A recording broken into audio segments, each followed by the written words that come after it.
Et bonsoir tout le monde, donc aujourd'hui je vais vous montrer 10 features de Minecraft qui ont complètement été oubliées par les joueurs. Donc on va commencer par la première feature, ce qui me paraît être une feature assez utile personnellement.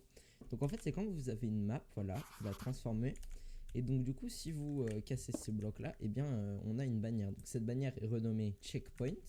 Et si je fais un clic droit avec ma map dessus, vous voyez que ça fait un checkpoint sur la map. Je ne sais pas pourquoi. Personne n'utilise cette feature et elle est vraiment incroyable quoi si vous voulez mettre une map dans des item frames. Donc autre feature qui me paraît être oubliée par les joueurs, c'est quand vous avez une laser armor, donc une armure en cuir teinte, et bien vous pouvez la déteindre grâce à de l'eau et ça va faire baisser le niveau d'eau.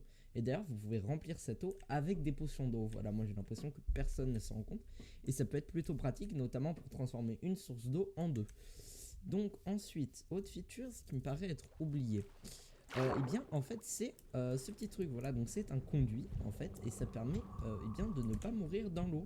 Voilà, ta respiration ne baissera jamais. Et j'ai l'impression que c'est une feature complètement oubliée. Donc pour le faire, il faut faire un petit cercle en fait autour du conduit. Donc conduit qui est fait grâce à le Earth of the Sea ou le cœur de la mer. Et les nutshells, donc les coquillages. Donc ensuite, on a les lingering potions. Voilà, donc pour moi, c'est des trucs qui sont complètement oubliés. Voilà, donc c'est en fait des potions, mais qui ont un effet de zone. Bon, elles s'estompent beaucoup plus rapidement que les splash potions, mais elles ont un effet de zone qui dure. Et après, vous avez quand même l'effet de régénération qui dure. Pareil à ce niveau-là, j'ai l'impression que personne ne sait que déjà on peut allumer un creeper avec un flint and steel, mais ça je pense que les gens le savent. Mais surtout quand tu jettes une potion sur un creeper et tu l'allumes avec un flint and steel, ça te fait une lingering potion. Voilà, et c'est plutôt utile pour transformer une potion en lingering potion. Voilà, bon après il faut un flint and steel et un creeper, mais les creepers en général c'est pas ce qui manque. Donc ensuite on a une autre feature complètement oubliée par les joueurs, c'est les banners patterns. Voilà, donc c'est des patterns pour les bannières et qui font directement des patterns. Tout simplement, donc c'est pour gagner du temps et je pense que pour les builders c'est pas mal. Donc tant qu'on est dans l'inventaire, autre chose qui me paraît être oublié par les joueurs, c'est les saved hotbar. Donc en fait vous pouvez sauvegarder une hotbar en cliquant sur la touche que vous avez dans vos contrôles. Voilà, save hotbar activator. Moi je l'ai pas mise parce que je m'en fiche.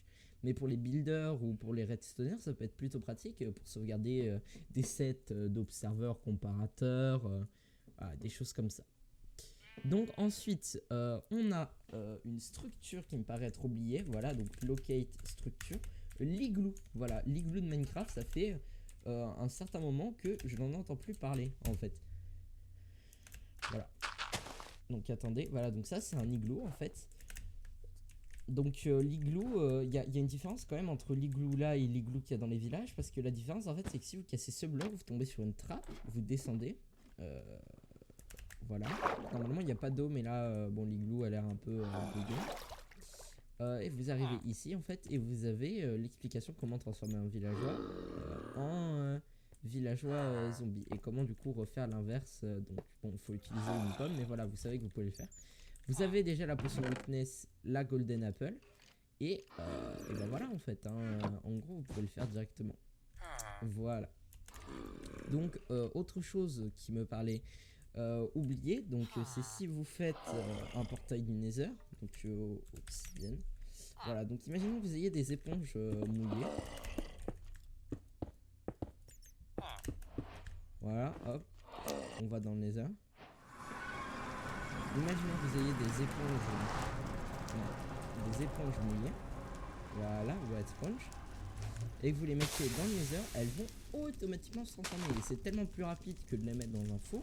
Je comprends pas pourquoi les gens n'utilisent pas ça.